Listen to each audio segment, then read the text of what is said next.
मैं अक्सर कहा करती हूँ कि एक झूठ को 100 बार बोला जाए तो वो सत्य हो जाता है, जैसा कि मनुस्मृति और वीर सावरकर के विषय में हम देखते भी हैं। आज मैं फेसबुक पर रील स्क्रॉल कर रही थी तो मेरे सामने एक रील आई एक मूर्ख व्यक्ति की। मूर्ख इसलिए क्योंकि वो मिथ्या भाषण कर रहा है और बहुत ही कॉन्फिडेंस के साथ। उसने कहा चैप्टर 3 में मनुस्मृति में ये कहा गया, जब श्राद्ध प्रकरण आता है कि ब्राह्मण को कपोत का और पता नहीं किस किस का मांस खाना चाहिए, और थारी जो मनुस्मृति है वो मांस भक्षण का विधान करती है, और तुम बहुत बड़े मनु महाराज को मानने वाले हो। तो भाई मूर्ख प्राणी, पहली बात तो तेरी बुद्धि इतनी होनी चाहिए कि ऋषि मुनि कभी भी ऐसी अनर्गल प्रलाप का समर्थन नहीं कर सकते, ऐसे अनर्गल प्रलाप की आज्ञा नहीं दे सकते। इसीलिए मैंने तुरंत मनुस्मृति देखी, और इसलिए देखी कि तुमको जवाब दिया जा सके, क्योंकि तुम्हारी वो रील अगर 1000 लोगों तक भी पहुंचेगी तो कुछ लोग जो सनातनी हैं, वैसे तो जो इधर उधर वाले हैं उन्हीं के मन में संशय होगा, जो जानते हैं वो जानते हैं कि ऋषि मुनि कभी ऐसी बात नहीं लिखेंगे। मैं अगर मनुस्मृति के श्लोक कोट करूं तो मैं आपको पंचम अध्याय के इतने श्लोक दे सकती हूँ जहां मांस खाने का निषेध किया गया है। आइए, मैं एक एक श्लोक तो आपके सामने नहीं दूंगी, वरना मनुस्मृति से ही पढ़ के बता सकती हूँ। समुत्पत्तिं च मांसस्य वक्षबन्धं च देहिनां प्रसमीक्ष निवर्तेत सर्वमांसस्य भक्षणात्। ये पूरा श्लोक, ये इतने श्लोक जो दिए गए हैं ना, ये सब मांस खाने के निषेध के हैं। और आगे जो कहा गया कि जो मांस खाता है ना, मतलब केवल एक पापी नहीं होता, मांस भक्षण में केवल एक पापी नहीं है, 8 प्रकार के पापी हैं। अनुमंता, विषसिता, निहंता, क्रय विक्रयी, संस्कर्ता, चोपहर्ता च खादकश्चेति घातकः। 8 प्रकार के पापी हैं।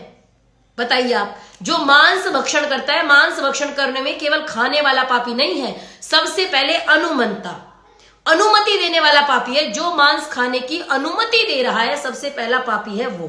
आगे कहा विषसिता, मांस को काटने वाला। उसको लगता है मैंने काटा ही तो है, मैंने खाया नहीं। कई बार लोग खाते नहीं है, मैंने खाया नहीं, मैंने अनुमति नहीं दी, मैंने काटा नहीं।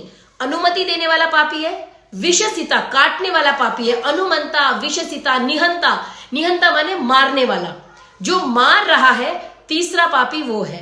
चौथा क्रय, खरीदने वाला पापी है। विक्रय, जो बेच रहा है वो भी पापी है। आगे संस्कर्ता, जो उसको पका रहा है वो भी पापी है। चोपहर्ता, संस्कर्ता, चोपहर्ता। उपहर्ता मतलब होता है जो परोस रहा है, उसको लगता है मैंने क्या गलती की, प्लेट पकड़ा दी है, नहीं, वो भी पापी है। और खादकश्चेति घातका, जो खा रहा है वो तो पापी है ही। इस प्रकार मनुस्मृति में मांस खाने वाले 8 प्रकार के पापी लोग बताए गए। आप विचार करके देखो, जो मनुस्मृति मांस खाने का निषेध करती है, 8 प्रकार के पापों को बताती है, 8 प्रकार के गलत लोगों को बताती है कि जो मांस खाता है वो 8 प्रकार के, जो अनुमति देता है वो भी पापी है, जो खा रहा है वो भी पापी है, जो परोस रहा है वो भी पापी है, जो मार रहा है वो भी पापी है, जो खरीद रहा है, बेच रहा है वो भी पापी है, और जो पका रहा है वो भी पापी है। जहां ऐसा विधान किया गया वो मनुस्मृति क्या कभी भी मांस खाने का विधान करेगी? तो ऐसे झूठे लोगों से दूर रहें।